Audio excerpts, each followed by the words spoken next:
இயேசுவில் பிரியமான என் அன்பு இறைமக்களே, உங்கள் அனைவருக்கும் என்னுடைய காலை வணக்கத்தை தெரிவித்துக் கொள்கின்றேன். இறைவன் உங்களை நிறைவாக ஆசீர்வதிப்பாராக. இன்று நாம் பொதுக்காலம் 28ஆம் ஞாயிறை சிறப்பித்துக் கொண்டிருக்கின்றோம். இன்றைய 3 வாசகங்களும் மனமாற்றத்தை பற்றி மைய கருத்தாக நமக்கு எடுத்துரைக்கின்றது.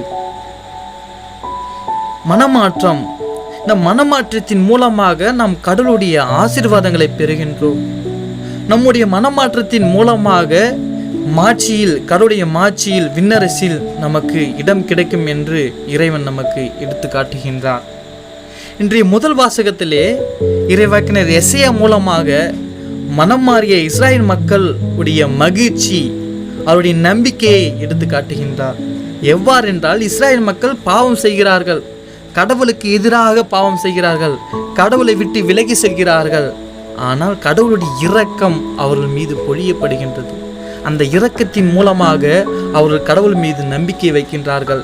எனவேதான் அவர்கள் சொல்கின்றார்கள், கடவுள் எங்களுடைய கண்ணீரை துடைப்பார், எங்களுடைய துன்பத்திலிருந்து எங்களை காப்பார், எங்கள் கவலைகள் அனைத்தையும் அழிப்பார். ஏனென்றால் நாங்கள் காத்திருக்கின்ற இறைவன் எங்களை காப்பாற்றுவார் என்று அவர்கள் நம்புகிறார்கள்.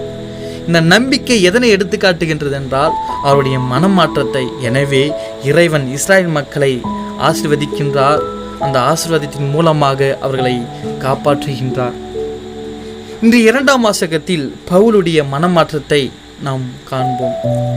இந்த பவுலின் மனமாற்றத்தின் மூலமாக அவர் கடவுள் மீது கொண்டுள்ள நம்பிக்கையை இது உணர்த்துகின்றது. எவ்வாறென்றால், பவுல் பாவம் செய்து வாழ்கின்றார், இயேசு கிறிஸ்துக்கு எதிராக செயல்படுகின்றார். ஆனால் மனமாற்றத்தின் மூலமாக அவர் கூறுகின்றார், எனக்கு வலுவூட்டுகிறவனின் துணை கொண்டு எதையும் செய்ய எனக்கு ஆற்றல் உண்டு என்று இறைவன் மீது கொண்டுள்ள நம்பிக்கை, இயேசுவின் மீது கொண்ட நம்பிக்கை அவரை முழுமையாக மனமாற்ற வைக்கின்றது. அந்த மனமாற்றத்தின் மூலமாக அவர் கூறுகின்றார், எனக்கு வறுமையிலும் வாழத் தெரியும், வளமையில் வாழத் தெரியும் என்று கூறுகின்றார். நான் துன்பப்பட்டாலும், வேதனைப்பட்டாலும், கவலைப்பட்டாலும் என்னை கடவுள், என்னை இயேசு கிறிஸ்து காப்பாற்றுகின்றார் என்று நம்பிக்கையுடன் வாழ்கின்றார். இந்த நம்பிக்கை தான் அவரை மனம் மாற்றியது.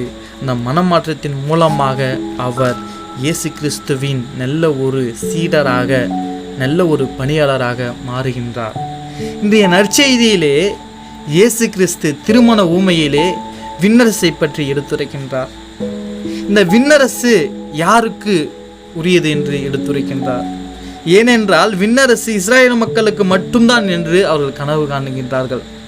எனவே அவர்களுக்கு அழைப்பு கொடுக்கப்படுகின்றது. ஆனால் அந்த அழைப்பு அவர்கள் ஏற்றுக்கொள்ளவில்லை. எனவே இயேசு கிறிஸ்து கூறுகின்றார், அழைப்பை பெற்றவர்களுக்கு அழைப்பு கிடைக்கவில்லை. எனவே வீதியோரம், வழியோரம் ஏழை எளியவர்கள், கைம்பெண்களுக்கு திருமண விருந்துக்கு அழைத்து வாருங்கள். யார் இவர்கள்? பாவத்திலிருந்து மனம் திரும்பி கடவுளுடைய பிள்ளையாக வாழ்ந்தவர்கள், இயேசு கிறிஸ்துவே இறைவன் என்று ஏற்றுக்கொண்டவர்கள், கடவுளுக்காகவே உயிர் தியாகம் செய்தவர்கள், எவ்வளவு பாவம் செய்தாலும் சரி கடவுளிடம் மன்னிப்பு கேட்டு இரக்கத்தை பெற்றவர்கள். இவர்களுக்கு விண்ணரசில் இடம் கிடைக்கின்றது. இயேசுவில் பிரியமானவர்களே, நம்முடைய வாழ்க்கையில் நாம் மனமாற்றத்தை பெற்றுக்கொள்ள வேண்டும். மனிதர்களாக பிறந்தவர்கள் அனைவருமே பாவத்தின் மூலமாக நமக்கும் இறைவனுக்கும் இடையே விரிசல்கள் ஏற்படுகின்றது. அந்த விரிசல்கள் மனமாற்றத்தின் மூலமாக இறைவனோடு இணைய இந்த மனமாற்றம் நம்மை அழைப்பு விடுகின்றது. கடவுள் இரக்கம் நிறைந்தவர், மன்னிக்கும் குணமுடையவர். நம்மை எப்பொழுதும் இருக்கரம் விரித்து நம்மை இரக்கத்தோடு அழைக்கின்றார். நம் மனம் மாறி நம் மனமாற்றத்தின் மூலமாக கடவுளுடைய ஆசீர்வாதங்களையும் அவருடைய இரக்கத்தையும் நாம் பெற்றுக்கொள்ள வேண்டும்.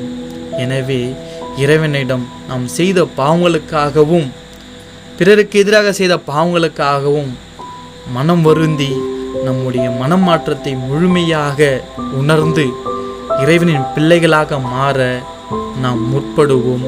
நல்லாயன் என்றென்றும் வாழ்த்து பெறுவாராக.